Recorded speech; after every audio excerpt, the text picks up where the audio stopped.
फिर बावजूद इसके कि वो लोग उनकी बेगुनाही के निशान देख चुके थे, उनकी राय यही ठहरी कि कुछ अर्से के लिए उनको कैद ही कर दें। और उनके साथ दो और जवान भी दाखिल जिंदा हुए। एक ने उनमें से कहा कि मैंने ख्वाब देखा है, देखता क्या हूँ कि शराब के लिए अंगूर निचोड़ रहा हूँ। दूसरे ने कहा कि मैंने भी ख्वाब देखा है, मैं ये देखता हूँ कि अपने सर पर रोटियां उठाए हुए हूँ और परिंदे उनमें से खा रहे हैं। तो हमें इनकी ताबीर बता दीजिए कि हम तुम्हें नेकुकार देखते हैं। यूसुफ ने कहा कि जो खाना तुमको मिलने वाला है वो आने नहीं पाएगा कि मैं उससे पहले तुमको इसकी ताबीर बता दूंगा।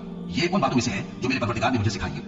जो लोग अल्लाह पर ईमान नहीं लाते और आखिरत का इनकार करते हैं, मैंने उनका मजहब छोड़ दिया है और मैं अपने बाप दादा इब्राहीम और इसहाक और याकूब के मजहब पर चलता हूँ। हमें शाया नहीं है कि किसी चीज को अल्लाह के साथ शरीक बनाए। ये अल्लाह का फजल है हम पर भी और लोगों पर भी, लेकिन अक्सर लोग शुक्र नहीं करते। ऐ मेरे कैद खाने के रफीकों, भला कई जुदा जुदा औकात है या अल्लाह जो अकेला है सब पर गालिब है। जिन चीजों की तुम अल्लाह के सिवा परस्तिश करते हो वो सिर्फ नाम ही नाम है जो तुमने और तुम्हारे बाप दादा ने रख लिए हैं। अल्लाह ने उनकी कोई सनद नाजिल नहीं की। सुन रखो कि अल्लाह के सिवा किसी की हुकूमत नहीं है। उसने इरशाद फरमाया है कि उसके सिवा किसी की इबादत न करो, यही सीधा दीन है, लेकिन अक्सर लोग नहीं जानते। ऐ मेरे कैद खाने के रफीकों, तुम में से एक जो पहला ख्वाब बयान करने वाला है वो तो अपने आका को शराब पिलाया करेगा और जो दूसरा है वो सूली दिया जाएगा और परिंदे उसका सर नोच खाएंगे। जो बात तुम मुझसे पूछते थे वो फैसल हो चुकी है। और उन दोनों में से जिसकी निस्बत यूसुफ ने ख्याल किया कि वो रिहाई पा जाएगा, उससे कहा कि अपने आका से मेरा जिक्र भी कर देना।